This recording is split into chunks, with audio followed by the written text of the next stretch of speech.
أعوذ بالله من الشيطان الرجيم. بسم الله الرحمن الرحيم. الحمد لله رب العالمين وبه نستعين، والصلاة والسلام على البشير النذير والسراج المنير نبينا محمد وعلى آله وصحبه أجمعين. اللهم علمنا ما ينفعنا وانفعنا بما علمتنا وزدنا علما. Mga kapatid sa Islam, Assalamualaikum warahmatullahi wabarakatuh. Sa ngayon ay ito ang unang araw na pag-aral natin sa hadith. Naway gantimpalaan po tayo ng Allah subhanahu wa ta'ala sa ating pagsaliksik ng kaalaman. At pagkalooban po tayo ng Allah subhanahu wa ta'ala ng tawfiq, lakas ng loob, upang tayo ay makapagsaliksik ng kaalaman sa kanyang relihiyon. Ang subject na ito ay kabilang sa pinakamahalaga na pag-aralan ng mga tao nag-aral sa Islam.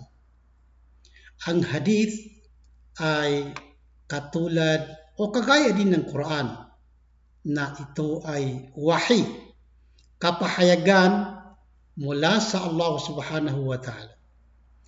Dahil ang propeta sallallahu alaihi wasallam ay hindi siya nagsasalita maliban lang sa ito ay pahintulot ng Allah subhanahu wa ta'ala.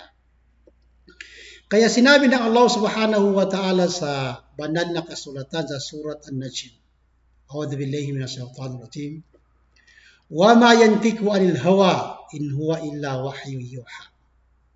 Siya ay hindi nagsasalita mula sa kaniyang kagustuhan, maliban lang sa ito ay kapahayagan, wahi, mula sa Allah subhanahu wa ta'ala. As sinabi pa niya sa isang hadith niya, sabi ng propeta sallallahu alaihi wasallam, ala inni utitul kitaba mitlahu ma'a. Diba ako ay tunay na nagparating ng aklat. Ang tinutukoy dito ay ang Quran. Wa mitlahu ma'a, at katulad dito, ang tinutukoy dito ay ang hadith ng propeta sallallahu alaihi wasallam. Pangalawa, ang hadith ay nagbibigay ng mga batas, mga patakaran na hindi nabanggit sa talata mula sa Quran. Katulad ng pagbigay niya ng hatol ng pangangalo niya ng may asawa o nagkaroon ng asawa, lalaki man ito o babae. Sabi ng propeta sallallahu alaihi wasallam, ayon sa hadith ni Ibn Mas'ud, la yahillu damu mri'in muslimin yashhadu an la ilaha illallah wa anni rasulullah illa bi ihda thalathin. Hindi pinapahintulo na kitilin o hindi pinapahayag na patayin ang isang taong mananampalatayang Muslim na siya ay nagsaksi na walang Diyos na karapat-dapat sambahin maliban sa Allah, at ako ay sugo ng Allah maliban lang isa sa tatlo na ito. At-thayyib az-zani, ang may asawa o nagkaroon ng asawa na nangangalo niya, lalaki man ito o babae. Pangalawa, an-nafsu bin-nafs, buhay sa buhay. Ibig sabihin kapag ang tao ay pumatay sa sinasadya. Pangatlo ay at-tariku lidinihi al-mufariqu lil-jama'ah. Ang taong iniwan niya ang kanyang relihiyon, ibig sabihin murtad, siya ay nagbaliktad at siya ay tumiwalag sa karamihan. Ito ay pinagkasunduan ni Bukhari at Muslim. Pangatlo, na kadahilanan na dapat pag-aralan ang hadith ng propeta sallallahu alaihi wasallam. Ang hadith ay nagpapaliwanag ng Quran, nagpapaliwanag ng mga talata mula sa Quran, at nagbibigay ng detalyado ng mga talata mula sa Quran. Katulad ng haligi ng Islam, ay walang detalyado na makikita natin mula sa Quran. Katulad ng as-sala, az-zaka, as-sawm, al-hajj, yung pagdarasal, pagbigay ng zaka, kawanggawa at pag-ayun sa buwan ng Ramadan at pagsagawa ng hajj. Ito ay wala tayong makikita na detalyado niya mula sa Quran. Kaya ang propeta sallallahu alaihi wasallam ang nagbigay ng detalyado. Ang hadith ay ang kanyang kahulugan, ang meaning ng hadith ay sa wika, al-hadithu fil lugha al-jadid. Ang hadith sa wika ay ang bago. Ibig sabihin, kasunod ng Quran. وفي اصطلاح الفقهاء ما أضيف إلى النبي صلى الله عليه وسلم من قول أو فعل أو تقرير أو وصف خلقي أو خلقي.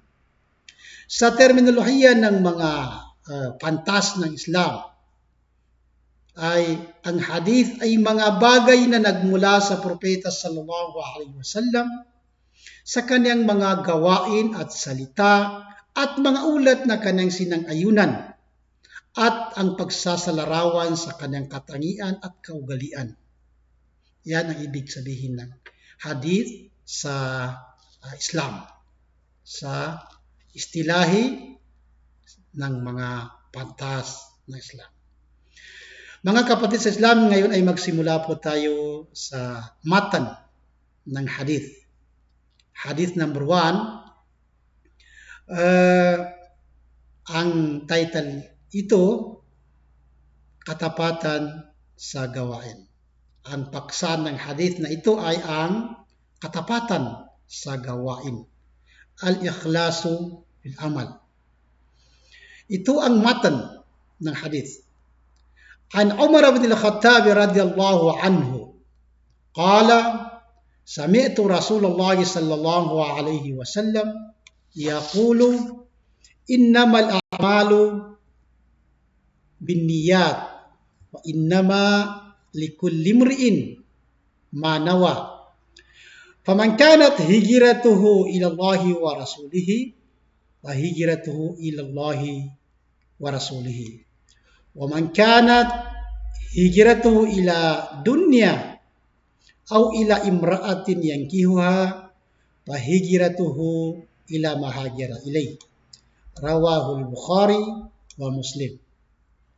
Ito ang kanyang kahulugan. Si Umar ibn al-Khattab, sumasa kanya nawa ang kaluguran ng Allah, ay nagulat kanyang sinabi, narinig ko sa sugo ng Allah sallallahu alaihi wasallam na nagsabi, ang halaga ng mga gawain ay nakabatay sa layunin. Nakabatay sa mga layunin. Sa makatuwid, ang bawat tao ay gagantimpalaan ayon sa kanyang nilayon. Kaya't ang sino mang lumikas dahil sa Allah at sa kanyang sugo, maggagayon ang kanyang paglikas ay naisaalang-alang sa Allah at sa kanyang sugo. Datapwat ang sino mang lumikas dahil sa makamundong bagay upang ito ay kanyang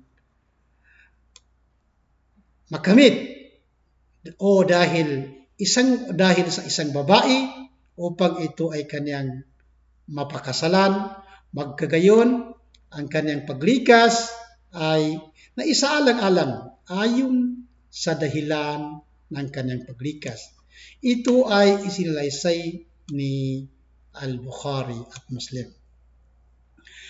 Ang nagulat ng hadith, siya si Umar mula sa pamilyang Al-Khattab, naway kalugdan siya ng Allah. Siya ay yumakap sa Islam bago maganap ang hijrah. Paglikas mula sa Makkah patungong Madina at siya ay italagang ikalawang khalifa, pinuno ng sambayan ng Muslim.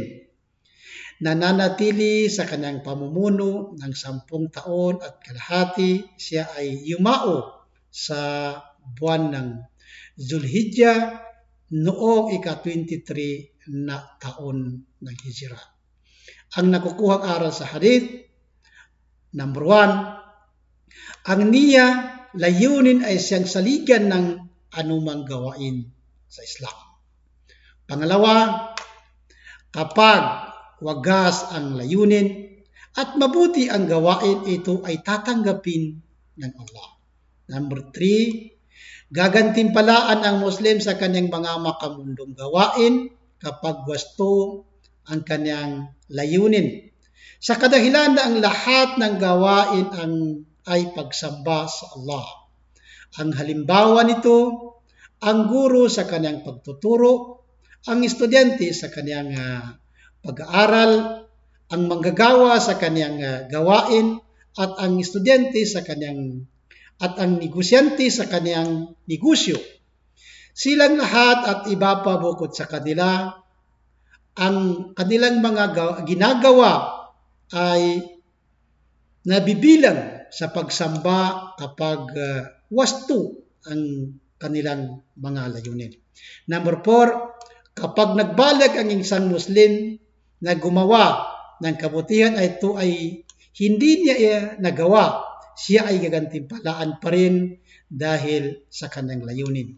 Number 5, ang wagas na layunin